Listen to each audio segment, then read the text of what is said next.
આ છે ઊંડવાનું નેરું, ઊંડવાના નેરાનું થળ છે. તો અહીંયા ઊંડવે, કારણ કે આ દેવાય પાર્વતીઓ બની ગયા છે. આ તેમનો ફોટો છે. આ મિત્રો જોઈ લેજો. આ 72 વર્ષ થયા છે મિત્રો.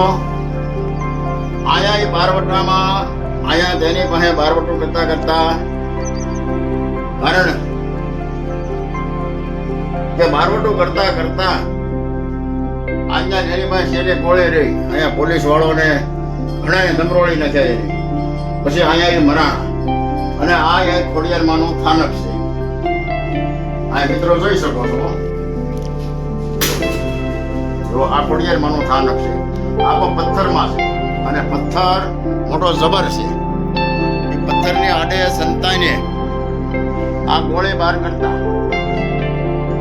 બરોબર મિત્રો. હજી જ્યાં એનો જે પથ્થરની નીચે રહેતા એ પથ્થર તમને બતાવવામાં આવશે.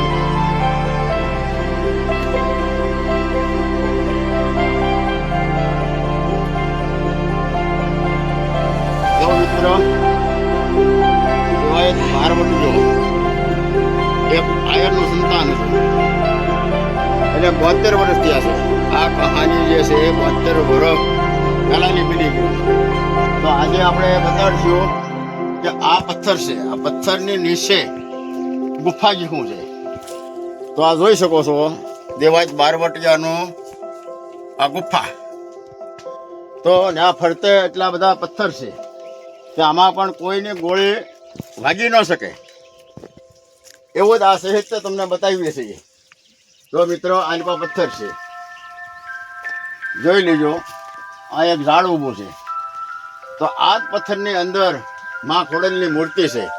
તો આ જ પથ્થરની અંદર દેવાયત બારવટિયાનું પણ ફોટો છે. આપણે એ અત્યારે સાઈડમાં છે, પછી ઉપર અત્યારે મંદિર બન્યું છે.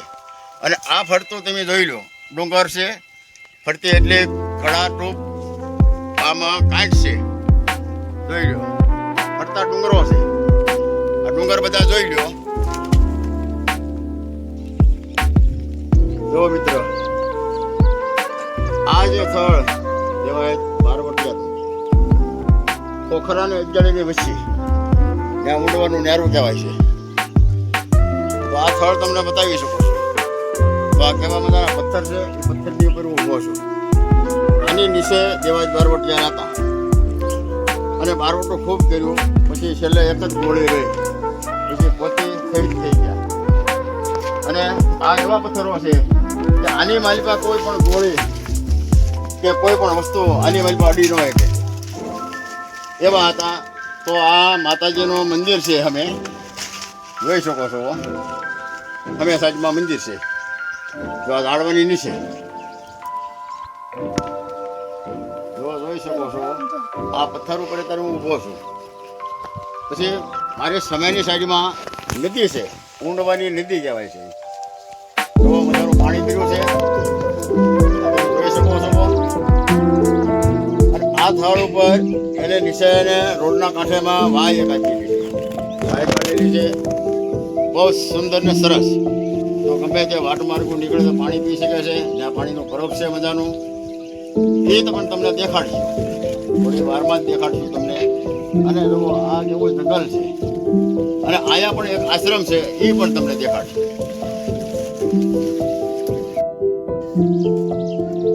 જો મિત્રો,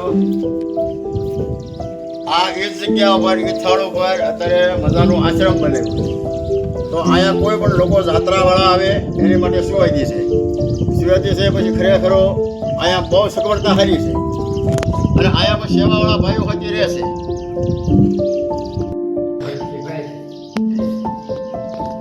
જો મિત્રો, આ સેવાવાળા ભાઈઓ અત્યારે તો બેસ છે, પણ અહીંયા આખું મંડળ છે. આ મંડળ થઈને આ કામ બધું ઉપાડેલું છે. અત્યારે ખરકડીવાળા ભરતજી છે, પછી ખોખરાવાળા ઊંડવાની વાયની બાજુમાં વાડી છે. બરોબર, એક ભાઈ છે, અને એક આ ભાઈ કડિયા છે. હું ઊંડવાની વાયની પડકે વાડી છે, એ ભાઈ અત્યારે બહાર ગયા છે.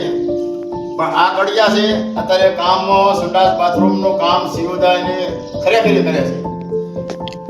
તો આ મિત્ર તમે જોઈ શકો છો અને આ સેવાવાળા ભાઈઓ છે.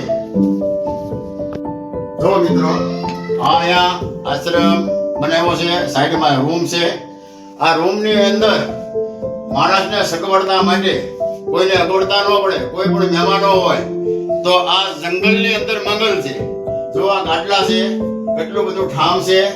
જો આ કોઈ ઠામડું પણ લેવા જવું પડે એવું નથી. જો મિત્રો આપણે જે ઊભા છીએ ડુંગરની માથે ઊભા છીએ.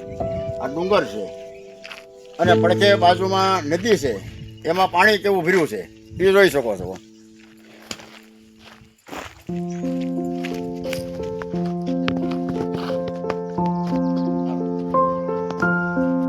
જો મિત્રો આ છે ઊંડવાની વાય. જો આખી ભરી છે, આખી ભરીને પાણી હાવ માથે છે. ખાલી 3 વીઘા ઉતરો એટલે આ પાણીની ભરેલી છે. આ 50 ફૂટ ઉપર ઊંડી છે, 50 થી 80 ફૂટ ઊંડી છે કદાચ. બરોબર, આ મજાનું પાણી છે. જુઓ, અને આ ઊંડવાની વાય કહેવાય છે એટલે આયા વ્યક્તિને સમયે કોઈ માણસ નીકળતું નહીં. ઘણા દિવસે બીક લાગતી. તો અત્યારે આ જંગલમાં મંગલ છે. પછી રોડના કાંઠા ઉપર અત્યારે કેવું મજાનું પરબ બાંધ્યું છે, તમે જોઈ શકો. રોડના કાંઠે મજાનું પરબ છે, જ્યાં પાણી પી શકો છો અને ખરેખરી સગવડતા સારી છે. તો મિત્રો આ રોડ છે અને આ ઊંડવાની વાય કહેવાય છે.